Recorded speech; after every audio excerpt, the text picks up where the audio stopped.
3, 2, 1, 0. Halo, assalamualaikum warahmatullahi wabarakatuh. Para siswa sekalian, kita berjumpa kembali di channel ini. Pada kali ini kita akan melanjutkan kembali pembelajaran kita, yaitu materi mata pelajaran prakarya kelas 7 semester 2 tentang kerajinan limbah lunak. Pada kali ini kita akan membahas tentang kerajinan limbah lunak anorganik.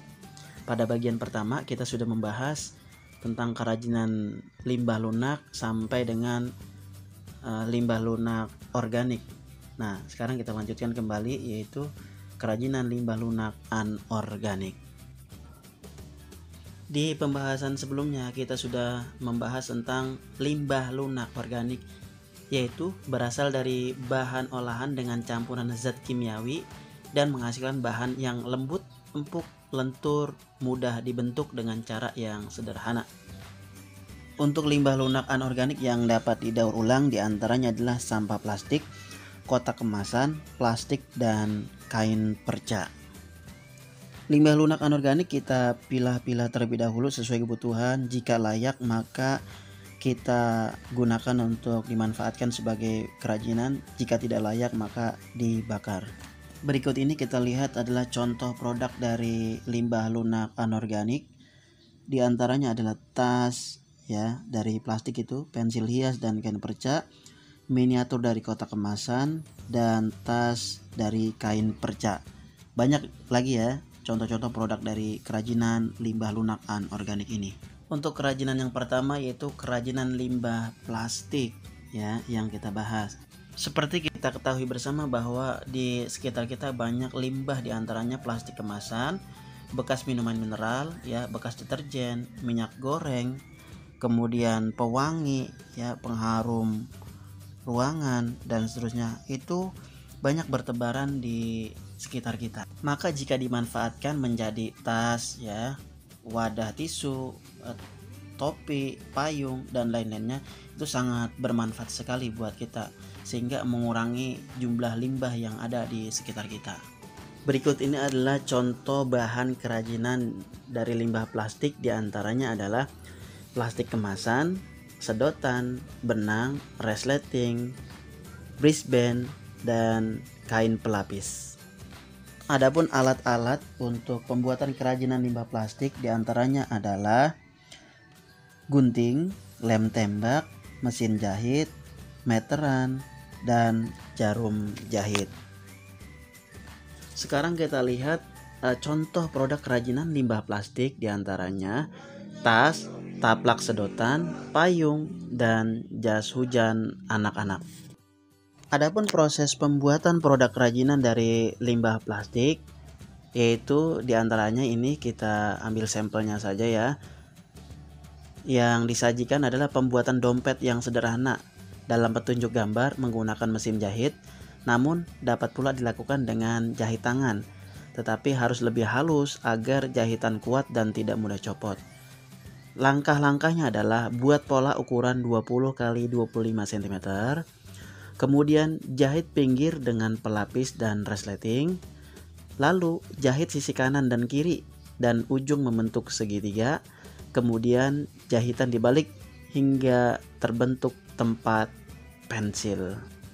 Sekarang kita bahas mengenai kerajinan kotak kemasan. Kotak kemasan itu adalah bagian terluar. Dia fungsinya untuk membungkus produk sebagai pelindung produk.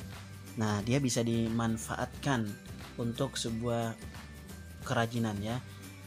Banyak bungkus kotak kemasan itu diantaranya bekas sepatu ya, kardus, makanan, dan lain-lain. Untuk bahan pembuatan kerajinan limbah kotak kemasan diantaranya adalah kotak kemasan itu sendiri, karung goni, lem, dan cat akrilik. Sedangkan alat pembuatan kerajinan limbah kotak kemasan diantaranya adalah lem tembak, gunting, cutter, dan kuas. Sementara produk kerajinan limbah kotak kemasan, contohnya yaitu diantaranya miniatur pemusik, tas, dan bindek. Yang terakhir adalah miniatur kendaraan. Sedangkan proses pembuatan kerajinan limbah kemasan ya yang disajikan kali ini adalah membuat dompet yang terbuat dari susu bekas kemasan ya, susu cair ukuran 1000 ml. Pertama, kotak kemasan susu dipotong ujung atas dan bawahnya. Kotak dilipat 3, kemudian kotak dipotong bagian atas, sisakan tutup dompet, lalu buka lipatan kotak. Kemudian lapisan bagian luar kotak dengan lem dan kain ya, dilapisi itu.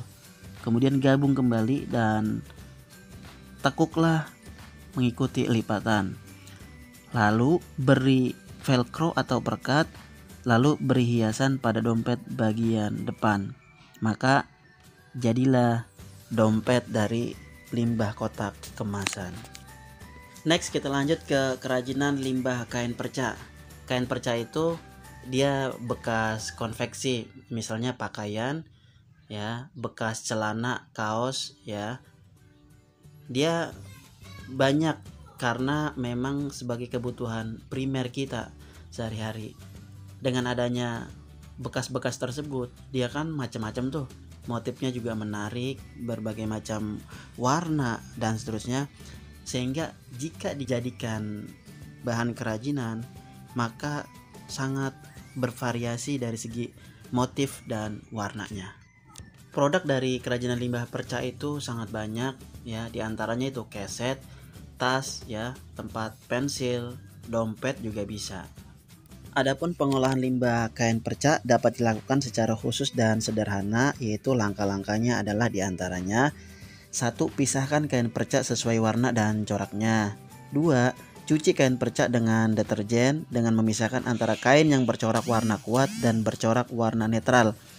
Hal ini untuk menghindari adanya pencampuran warna atau luntur. Ketiga, pengeringan kain perca dilakukan dengan bantuan sinar matahari langsung. 4. Pembuatan pola-pola disesuaikan dengan desain yang dibuat. Untuk warnanya tidak perlu diberi pewarna lagi ya, karena sudah nampak corak dan warnanya dari bekas kain perca tersebut ya. Untuk bahannya yaitu yang diperlukan diantaranya kain perca itu sendiri, benang, dan lem. Sedangkan alat pembuatan kerajinan limbah kain perca diantaranya adalah lem tembak, gunting, mesin jahit, dan meteran. Untuk teknik pembuatan kain perca itu banyak ya, bisa kamu pilih. Diantaranya ditempel saja, dijahit dengan tangan, dianyam, dan dijahit dengan mesin sesuai dengan kebutuhan kalian. Berikut ini adalah contoh produk dari kerajinan kain perca, yaitu wadah alat jahit, aksesoris kalung, dan tempat pensil. Untuk contoh pembuatan proses kerajinan kain perca di sini dicontohkan, yaitu pembuatan kerajinan limbah kain perca diantaranya potong perca sesuai pola, jahit jalur sambungan pola, jahit dengan mesin, pasang tali tas, dan tas kain perca siap digunakan. Next, selanjutnya yaitu kemasan produk. Ya, pada intinya kemasan produk itu fungsinya melindungi, memperindah, dan menambah kualitas dari produk tersebut. Karena sekarang kemasan telah menjadi bagian penting dari sebuah karya. Saat ini, kemasan sebuah produk turut menentukan apakah produk tersebut layak dikatakan berkualitas tinggi atau biasa-biasa saja. Makanya, jangan dianggap enteng sebuah kemasan produk itu. Misalnya, lukisan. Jika tidak dilengkapi dengan figura, maka lukisan tersebut nampak sebagai karya tanpa busana. Ya, dan lain sebagainya. Banyak sekali ya. Oleh karenanya, mulai saat ini kemasan jangan dianggap sepele untuk meningkatkan kualitas dari produk kita. Berikut ini adalah contoh proyek kerajinan bahan limbah lunak. Tahapannya yaitu yang pertama, perencanaan, yaitu pembuatan bingkai foto multifungsi. 1. Identifikasi kebutuhan ya. Ya, kebutuhan dari apa yang kita butuhkan. Di sini ada dicontohkan Dewi akan membuat undangan wisuda. Ya, berarti dia akan butuh sebuah bingkai foto. Yang kedua, ide atau gagasan, menentukan perencanaan karya kerajinan dari bahan limbah organik kulit jagung. Yang ketiga, menggali ide dari berbagai sumber, baik majalah, surat kabar, internet, ataupun survei pasar. Lalu, yang keempat, membuat sketsa karya dan menentukan karya terbaik dari sketsa. Dibuat dulu sketsanya ya, nanti sketsa yang paling bagus itu yang diambil. Kemudian tahap berikutnya adalah pelaksanaan. Menyiapkan bahannya. Bahannya diantaranya kulit jagung, tali serat alam, lem, dan karton board. Lalu selanjutnya yaitu menyiapkan alat. Ya, alatnya gunting, lem tembak, cutter, setrika, dan penggaris. 3. Membuat kerajinan limbah kulit jagung. Langkah-langkahnya adalah ambil kulit jagung, pilah kulit jagung, keringkan di bawah sinar matahari.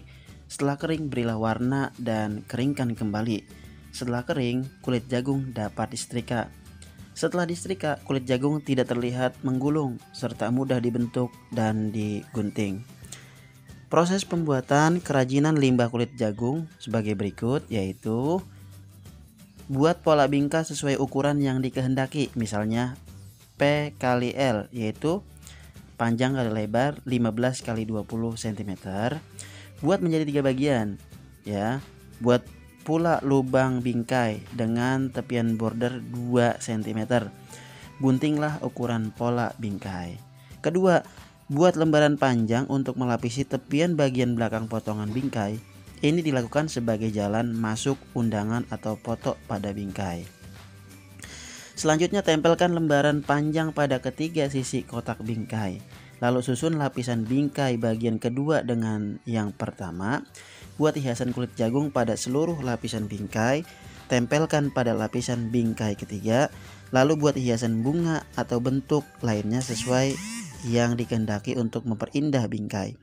Tempelkan pada bagian pojok atau tengah dari bingkai, dapat pula ditambahkan daun dan temali dari serat alam. Lalu tempelkan dudukan bingkai pada bagian belakang karton yang sudah dilapisi kertas agar rapi. Bingkai selesai dan dapat diselipkan undangan.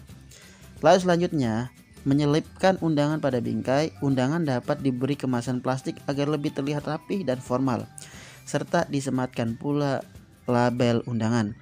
Dewi dapat membuat dengan disiplin dan kerja keras agar undangan terbentuk bingkai ini dapat dibuat banyak sesuai jumlah orang yang diundang. Dewi dapat membentuk kelompok agar undangan dapat cepat selesai.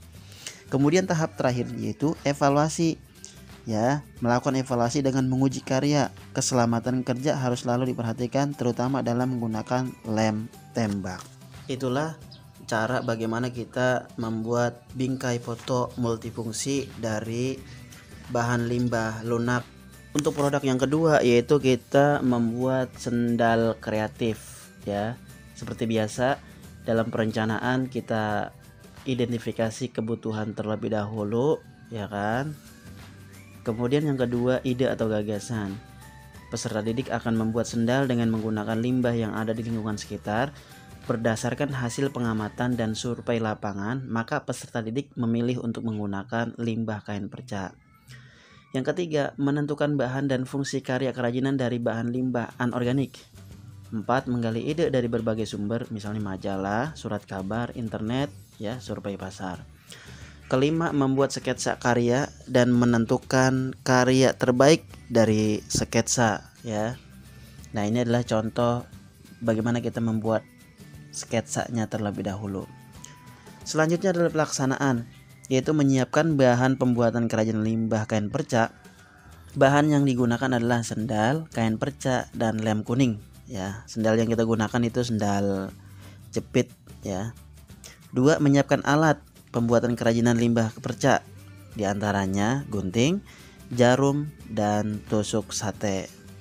Lalu tahap selanjutnya adalah membuat karya kerajinan. Ambil kain perca yang senada dengan warna sendal, dapat warna polos yang dikombinasi dengan kain bermotif atau batik. Kain perca dipotong dengan ukuran lebar kurang lebih 2 cm dengan panjang seadanya. Ya. Lilitkan gagang sendal jepit dengan kain perca potongan tadi. Awali dan akhiri dengan lem tembak. Pastikan sendal dapat tertutup sempurna. Lalu selipkan ujung kain di bawah gagang sendal dan diberi lem agar kuat. Kemudian buatlah hiasan untuk bagian tengah dengan bentuk berbagai macam, misalnya bunga, serangga, atau geometris saja. Gunakan teknik jahit atau dengan teknik tempel saja. Langkah-langkah pembuatan hiasan bunga sebagai berikut. Buat pola kelopak, lebihkan setengah cm untuk jahitan. Buat kelopak sejumlah 2 kali 5 lebar. Jahit ya setangkap kelopak dan sisakan lubang bagian bawah. Buat pola lingkaran untuk putik bunga, isi juga dengan kain perca dan dijahit. Susunlah kelopak dengan putiknya hingga membentuk bunga. Selanjutnya yaitu adalah tempelkan pada bagian tengah penjepit dengan lem tembak. Rapikan bagian yang diperlukan.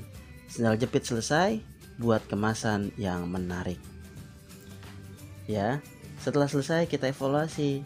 Nah, Saka melakukan evaluasi dengan menguji karya.